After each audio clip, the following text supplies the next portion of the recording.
I'm Jennifer Della Quadri, and this is the Raising Happy Teens podcast, where you learn how to successfully guide your teenager into adulthood without losing your sanity in the process. Let's do this.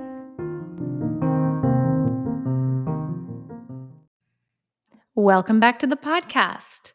In this episode, I'm talking with leadership and mindfulness coach Vrin Rao about how to use the Enneagram to become a less reactive and more calm parent.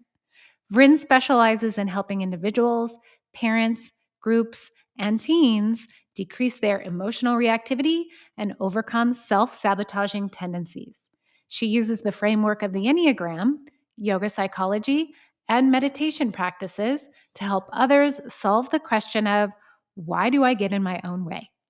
Without further ado, let's dive into the show.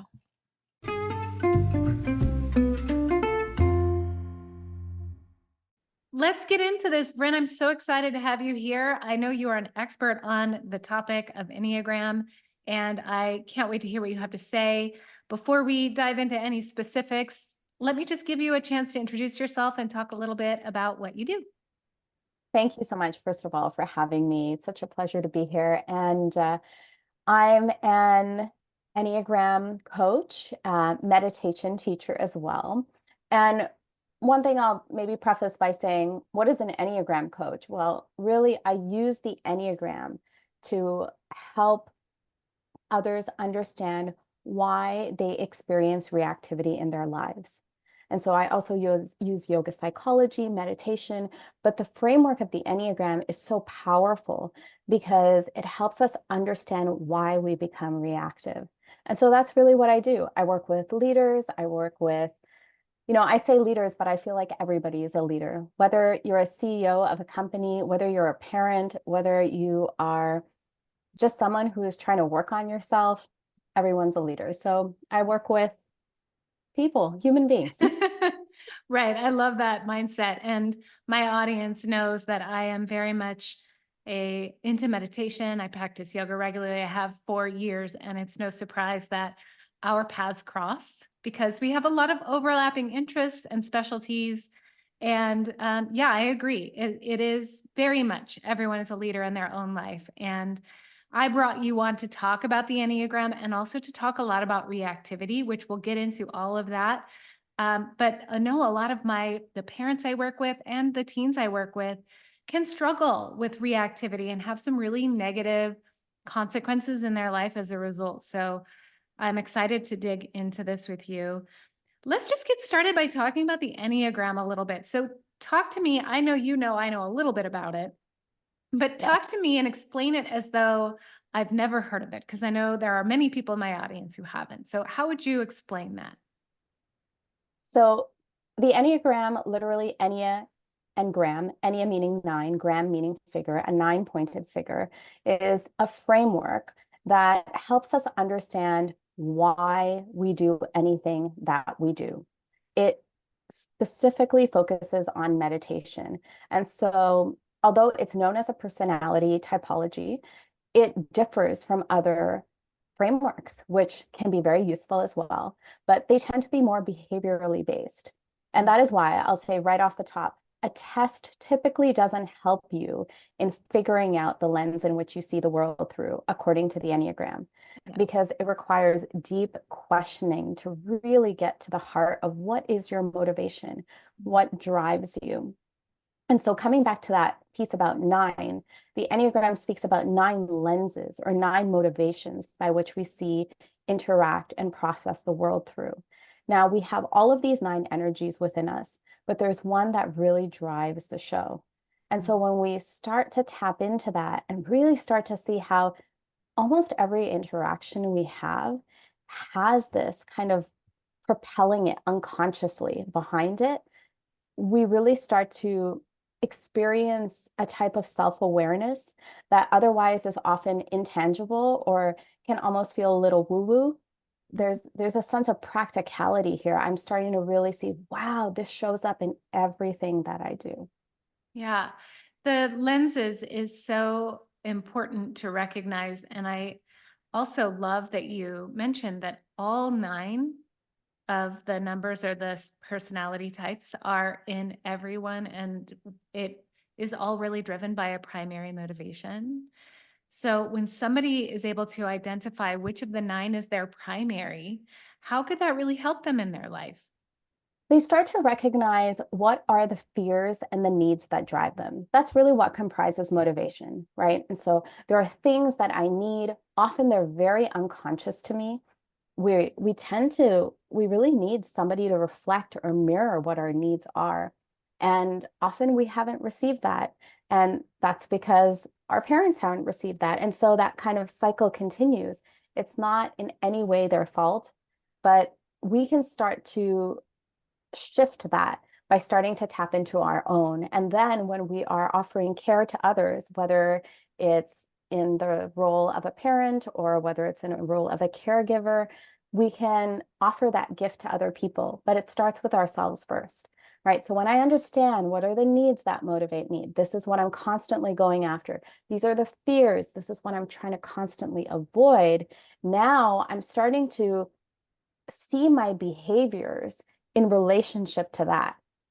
And that gives us an opportunity to exercise compassion for ourselves, right? Because it's so easy to guilt or shame ourselves into thinking, wow, why did I do that? I constantly keep doing that, but no change actually occurs. And I really believe when we start to understand why and really dig into that, taking that time to recognize, acknowledge, then it's possible to start that transformation process, primarily because we realize the need or that fear isn't bad on its own.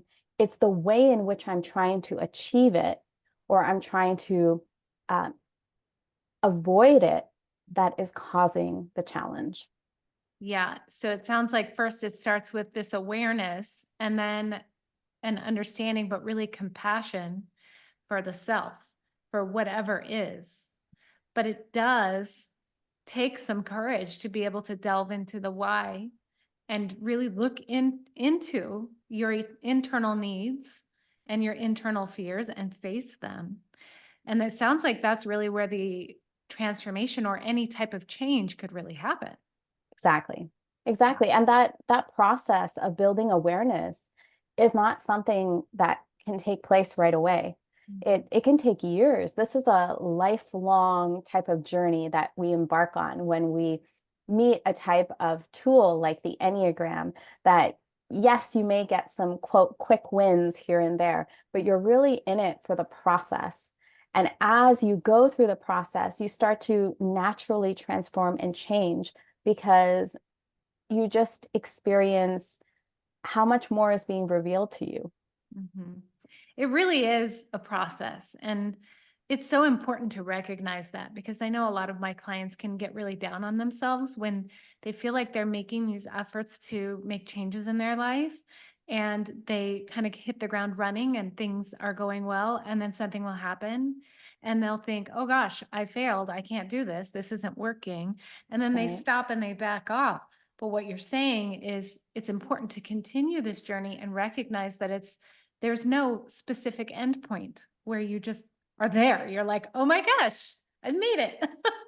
Exactly. And I'm sure you probably relate. I remember when I was undergoing my coaching training, one of the things that really caught me by surprise, and I think about this in every session I have with an individual or when I'm working with teams and companies, that resistance is actually something very powerful. We can actually get excited instead of feeling deflated or disappointed, really, when we experience resistance because we're coming up against another edge, right? We're coming up against something that perhaps we haven't seen before or that the circumstance in which we're experiencing this is bringing out of us.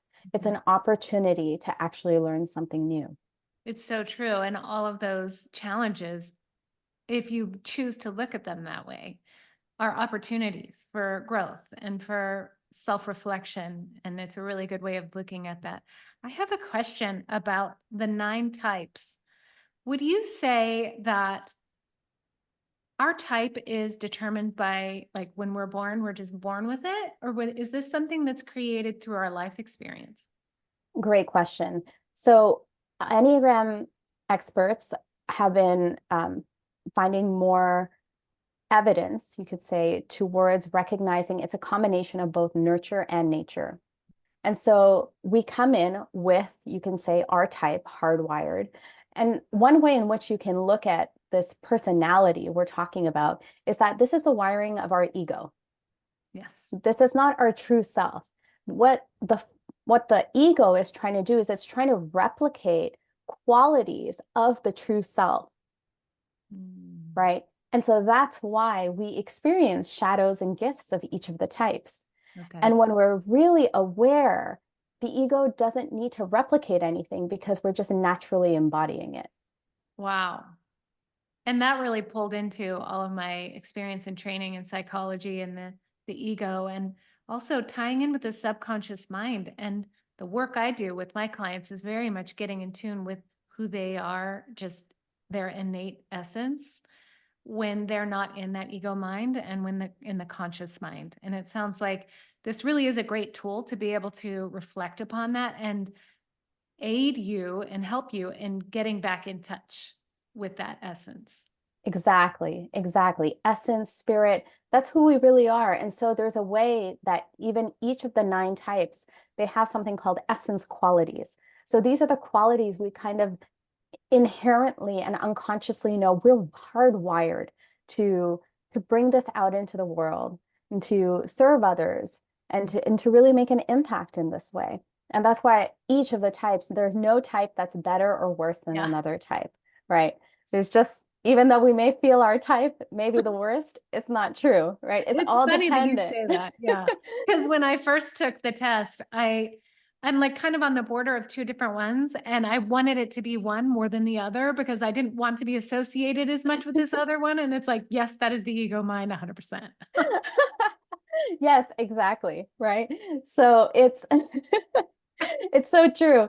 Often, my own teachers have said that when you come across your type, you will feel uncomfortable Yeah. because it's not how you necessarily want to be seen, but it's really showing you this map, an internal map of how you're wired, Yeah. and it can bring about a sense of confrontation. And so that's coming back to your question.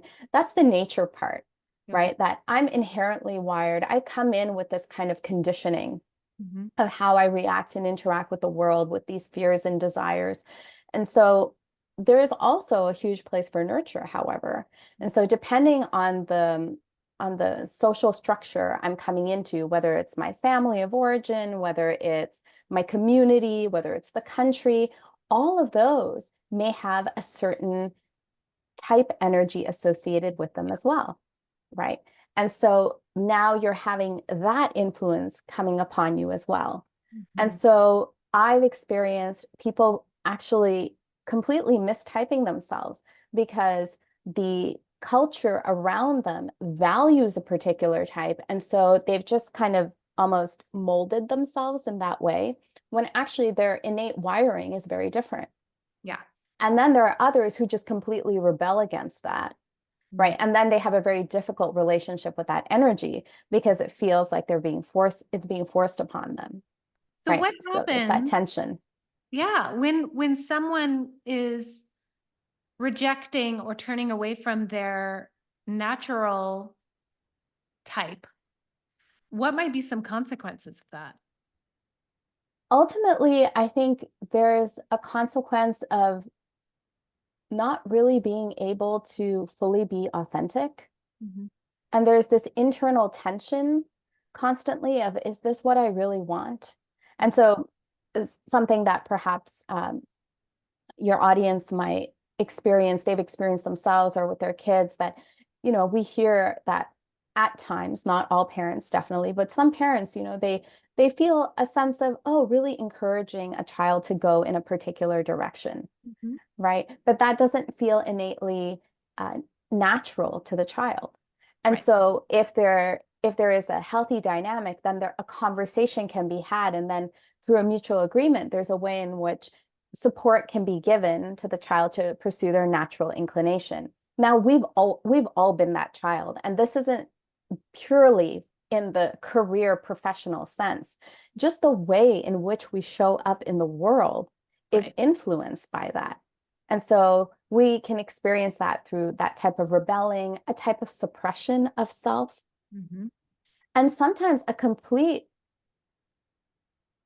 sense of, and I've experienced this with people who realize that their type is actually very different than what they've thought, a sense of wonder that how could I have missed this? Yeah.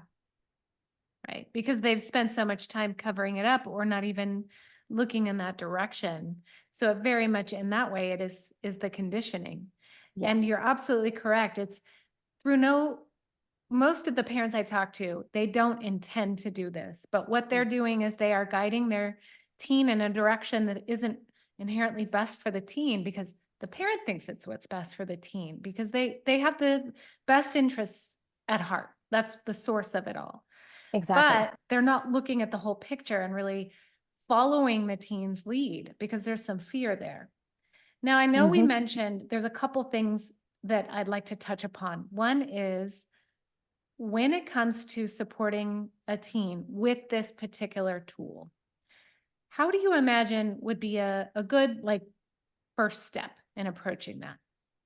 Great question. Yeah, I think the first step is, if we're the parent, to really start with identifying ourselves first. What is my core need, fear? What is my motivation? And Mhm. really being able to spend some time with that.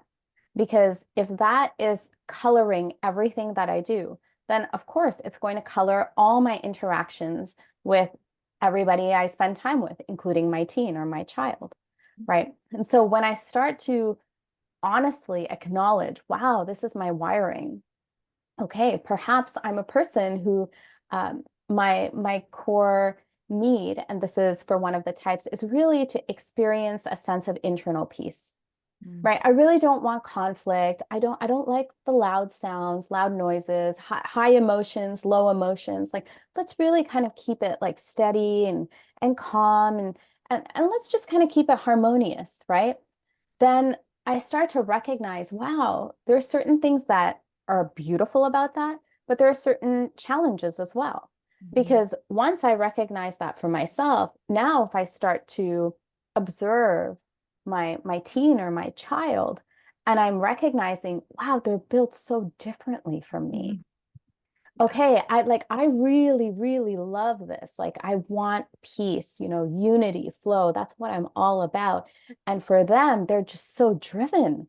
They're so Mhm. driven, and they need to be a part of so many things. And it's overwhelming for me because they're so energetic, and I don't know what to do with that. And perhaps they're so ambitious, and I'm feeling a sense of, I don't know if I can keep up with that. Well, maybe if I can't keep up with that, I temper them down. Or sometimes the dynamic is the opposite. The parent is more, yeah, I'm really driven and I've done so many things in my life, and I see the potential in my child. Come on, you just need to like put yourself out there a little bit more, and so we experience these tensions, right? And in the tension, what can get lost is that on both sides, there are incredible gifts. Yeah. But is there a value on both sides Mhm. for each other's gift?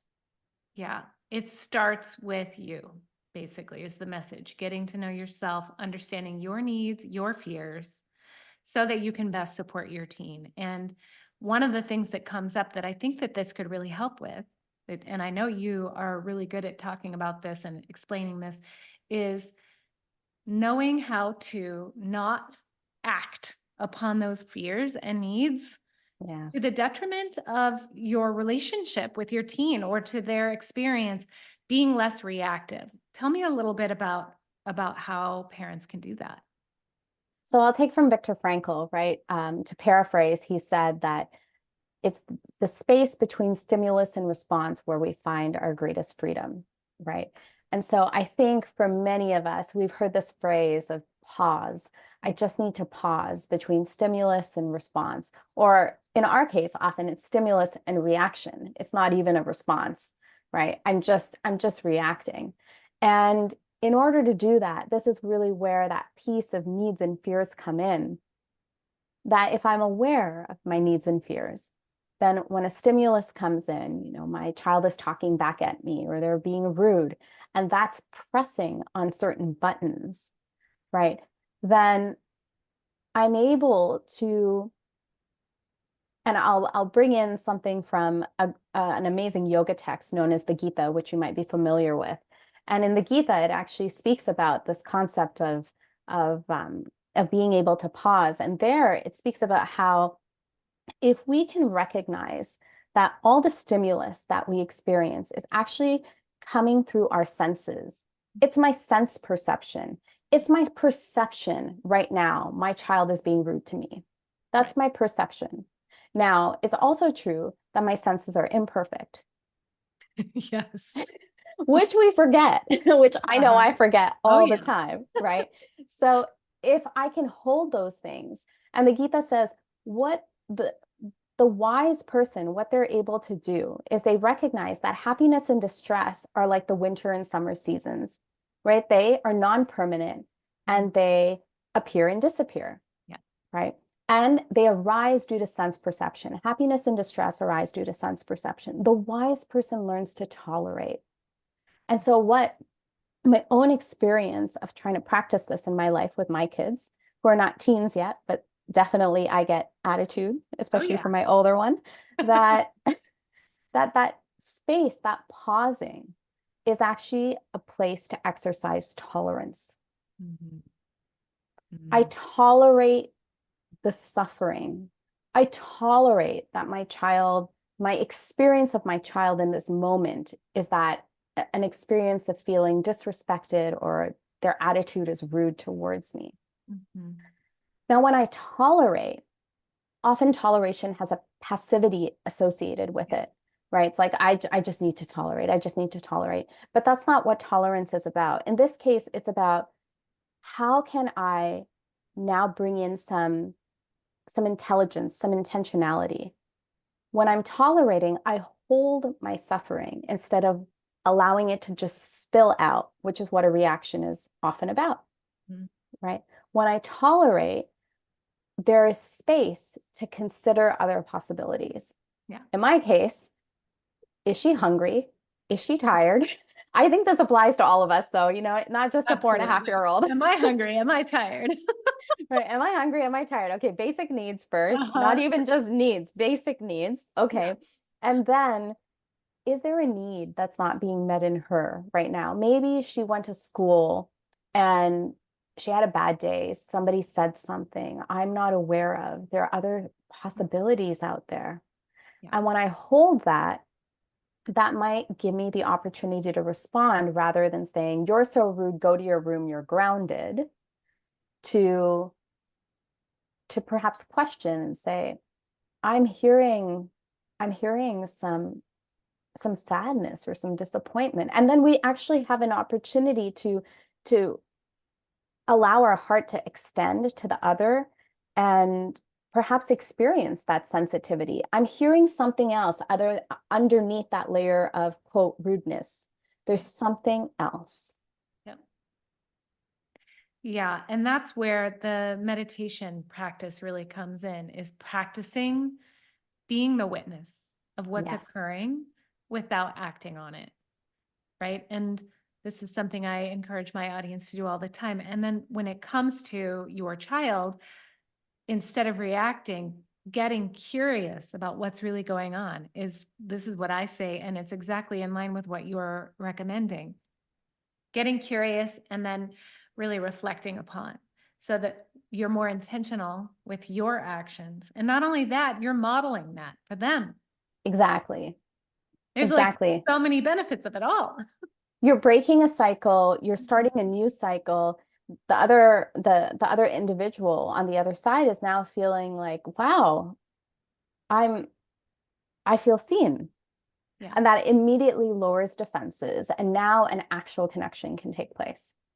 I love the too that you said tolerance isn't passivity, because when I hear tolerance, I immediately, my brain goes to, oh, then you're allowing your kid to just walk all over you. And that is the the message that people may hear, but that's not really what's happening there. No, You have agency over your own body and your own words and your own feelings, and you can hold space for that and also be more intentional about how you respond. exactly. Exactly. This was really a game changer for me. This was a realization my husband had that he shared with me. So hat tip to him of the sense of like, let's remove that kind of layer that we associate with tolerance. It's not passive. It's passive if we're not actually using that time wisely, Right. right?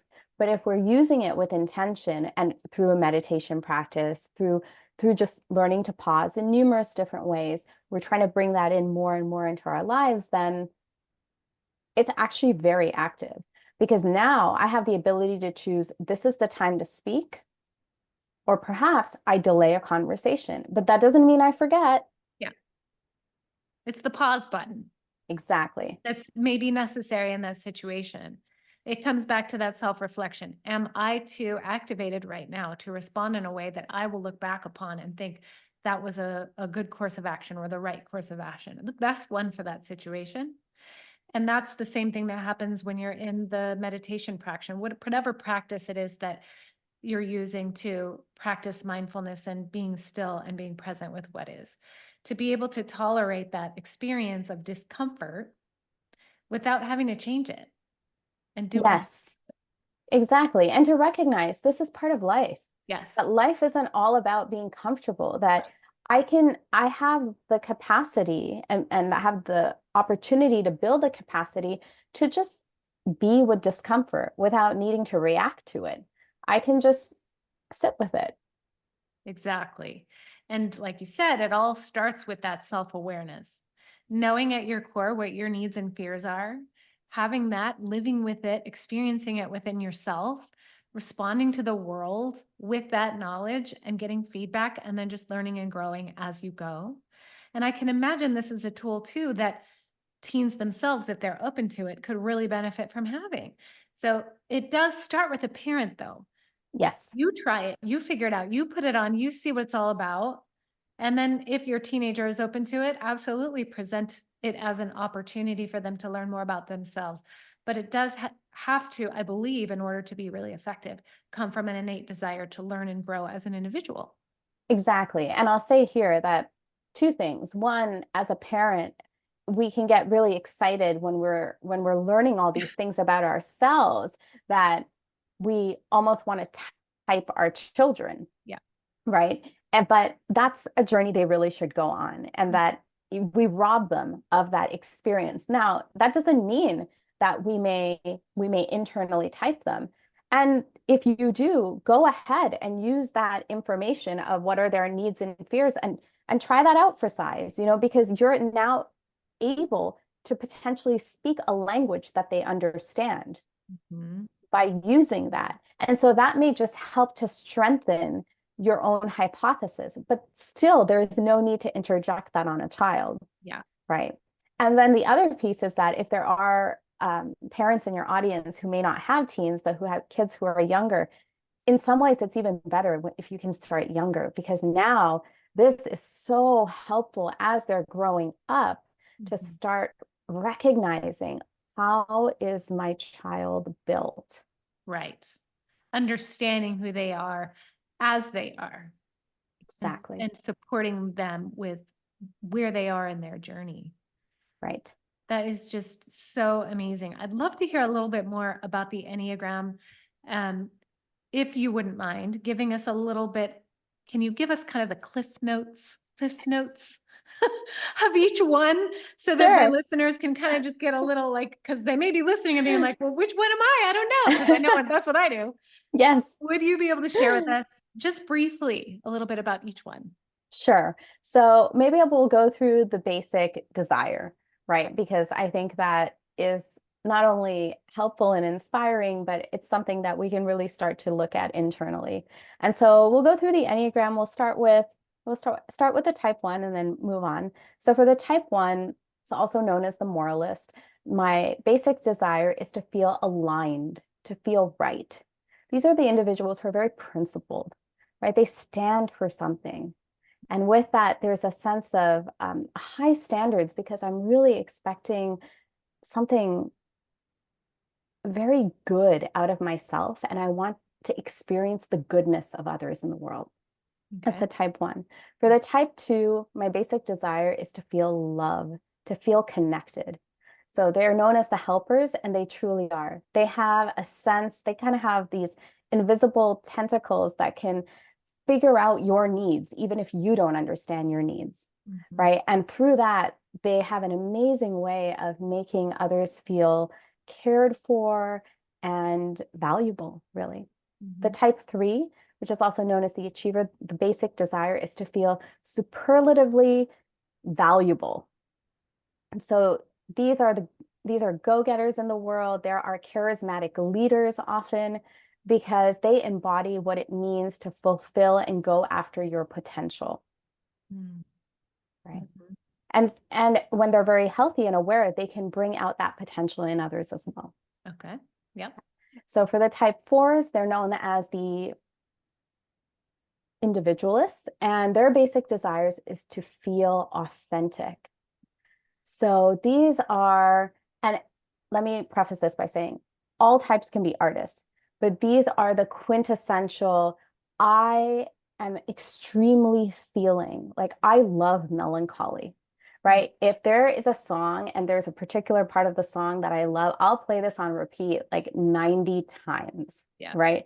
Because there's a way in which I can really go deep into my emotions. And from that, when I'm very healthy and aware, I can bring about pieces of art, whether it's visual, whether it's written, whether it's musical, that really capture a universality that everyone can experience. Okay. Right. So now we move to the 5, which is known as the investigator. And the 5s, their basic desire is to feel encyclopedic, actually. I want to know so much. And the reason for that is that 5s can often feel like I'm born on the wrong planet. There's a way in which I'm trying to really take in as much information as possible so I can access this clarity and illumination of knowing, how do I live in this world? You know, because it's so complicated. And so I really, really want to understand. Okay. Now we move to the type 6, which is known as the loyalist. And their basic desire is to feel safe, to feel secure. Now, these are amazing individuals. They are, you know, you can say the regular Joe, regular Jane, but there's a way in which they make you feel so at ease, and they are so loyal, so reliable, and they really want to be a part of a team. Okay. Right? And there's something really courageous about that. It's really, really amazing. Now, to the type 7, these are known as the enthusiasts. And as the name suggests, their basic desire is to feel free. They're very experiential, they're very extroverted, and they can very easily feel bored as well. And so they have high energy, flit about from things to things, right? But what they're really after is to experience the world in a way that they can try to outrun the pain of life. Okay. Yep. Now we move to the 8, which is known as the challenger. And their basic desire is to feel strong, to feel alive, right? And so these are the individuals who are like, they take life by the horns. They don't so much care about what others think about them, right? They build things from the ground up. It's amazing. And they are incredible protectors when they are at their best. And then finally, we move to the 9, which is known as the peace seekers. And their basic desire is to feel harmonious. That was what I was referring to before, to feel an internal sense of peace. And at their best, they have a way of uniting everyone together because they can naturally see everyone's point of view. But they also can just be very agreeable and go along with things because they don't want to experience or instigate any conflict. It's interesting as you say all of these, I'm just listening and thinking of all the different people in my life. Yes, yes. Like, oh gosh, that is so this person. Mm-hmm. And I'm Mm-hmm. glad that you shared the positive side or like the healthy side of it on this program, because, you know, my listeners can, there's a lot of information they can get to the shadow side and the challenges as well. But Yes. it's so great to be able to hear the positive traits that come along with each one. And at their core, this is what you're really aiming for in that reflection, is getting to that healthy expression of Yes. the Enneagram, or your needs and your current desires, and not letting the fears run the show, right? Exactly. And like you said, yes, I love to focus on the positive. It's something that my teachers have also spoken about a lot, because even though it's very rare to find people who embody this of any type, because this is a very high level of consciousness, it's a beautiful aspiration. And that's what we want to aspire towards, where most of us really fall is kind of in the average level of consciousness, Yeah. right? And when we move to the average level of consciousness, that's where we start to fall into patterns of reactivity. Okay. So would you say then, within each Enneagram number, so let's say you discover that you're an Enneagram 5, Mhm. and you're noticing that you have a lot of the shadow side, and you're driven a lot by the fears and the Mhm. reactivity from that. Is it like a scale where you can do the work to become more balanced in the two? Would you say that it's like a scale where it can be adjusted, and that would be the goal? Could you say a little bit more about the scale and the So adjustment what I'm piece? imagining in my mind is there's the shadow side on one side, Hmm. and then there's the healthy side on the other. And so maybe when Mm, they identify, the shadow side is the one that's really presenting, and they want to become and feel more aligned and maybe less reactive to that, mm. to adjust to becoming more balanced. Would you say that that's the goal versus completely tipped to only healthy or mostly healthy? Well, I would say that we would aim for mostly healthy or really healthy, Sure. but to start the tip, it would really mean to see the need that I'm going after and my pursuit of that, Yeah. right? Well, how am I pursuing getting this need? And really sitting down and looking to see, am I actually achieving it? Because I think if most of us are very honest, I know I've looked at many and continue to look at many of my patterns of reactivity. And I'm looking to see, am I actually getting my object of desire? And I noticed two things. One is sometimes it's yes, I do. But Mhm. here's the caveat, it's short-lived.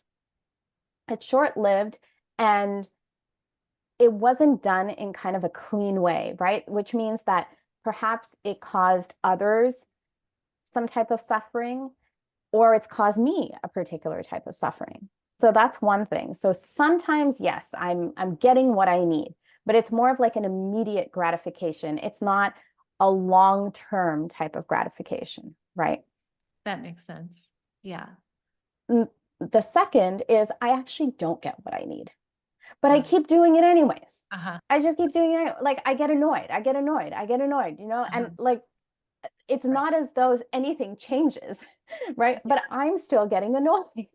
Yeah, like for example, you yell at your kids and they stop what they're doing, but in the long term, you're not really getting what you really want, which is Exactly. peace and health, and a healthy relationship and dynamic, because Got yelling at it. your kids isn't going to cause any of that positive outcome, right? Right. Yeah, that's the reactivity of it all. If Right. someone is wanting to know a little bit more about which Enneagram number, I know that there's quizzes all over the internet. Where do you recommend that they go?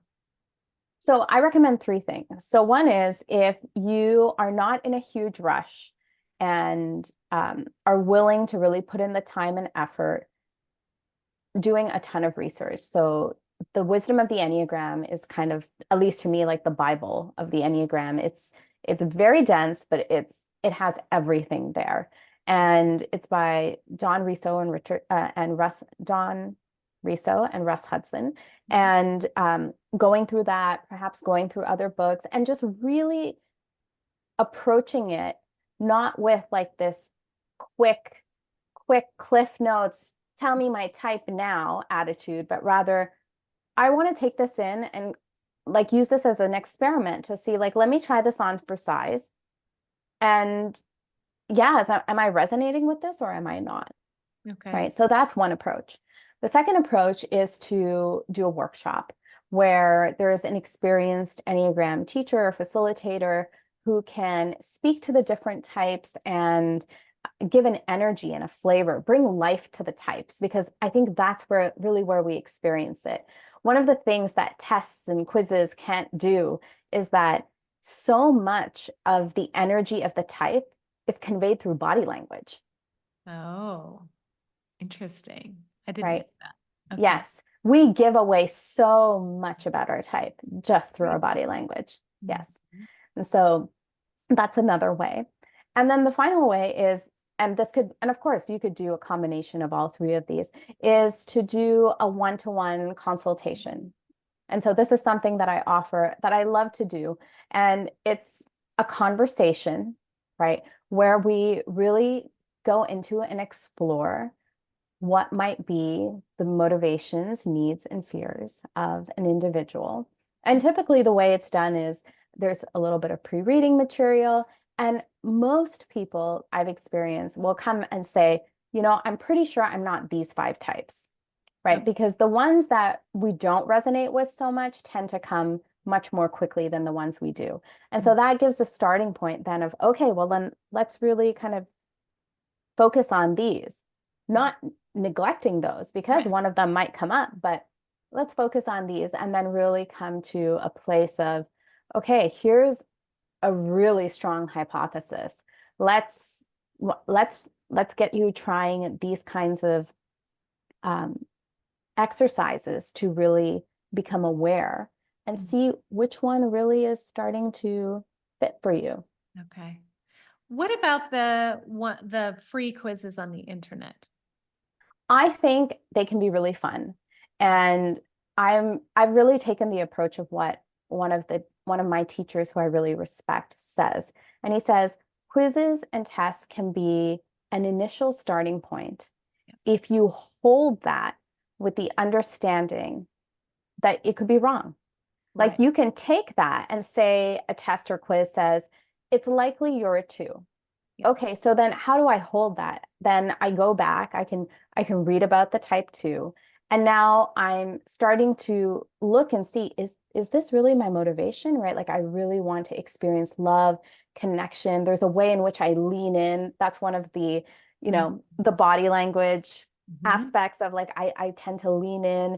There's a way in which I really want to help. And that actually part of um, my motivation that I don't often speak out about or I'm actually unconscious to is because it's in an effort to make like to feel loved myself, Mm-hmm. right? I kind of portray sometimes that I'm here to love everybody else, but actually I'm so desperately in need of love Yeah. myself, Yeah. right?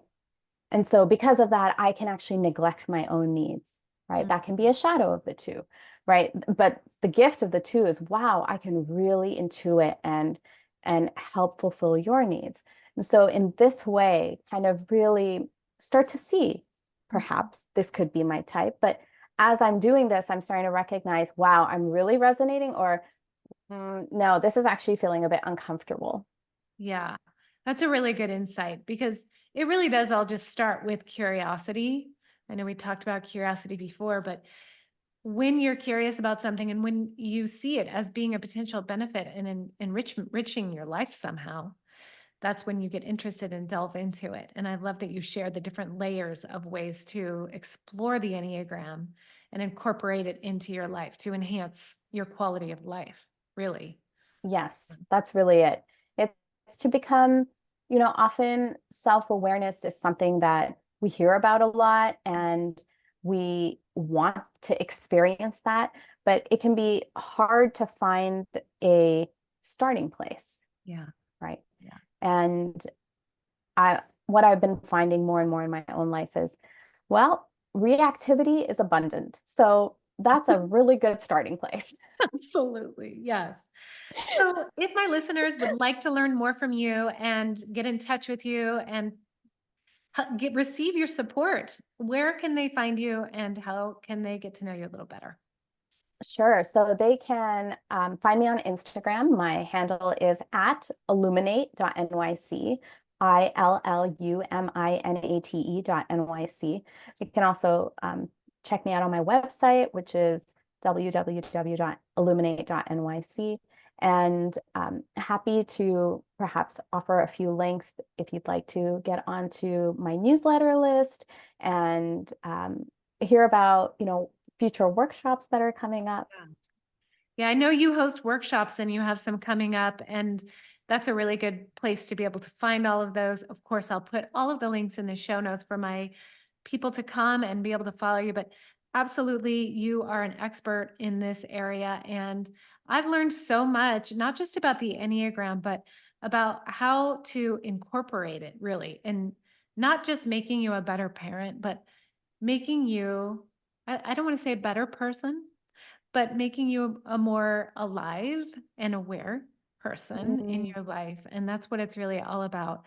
So thank you so much for coming on and taking the time to share this with my audience. It's been so great having you. Well, thank you. And thank you for all your questions. I really experienced your own genuine interest, which I think is what makes any topic and any conversation so alive. So really, really experienced that. Thank you. It's been an honor.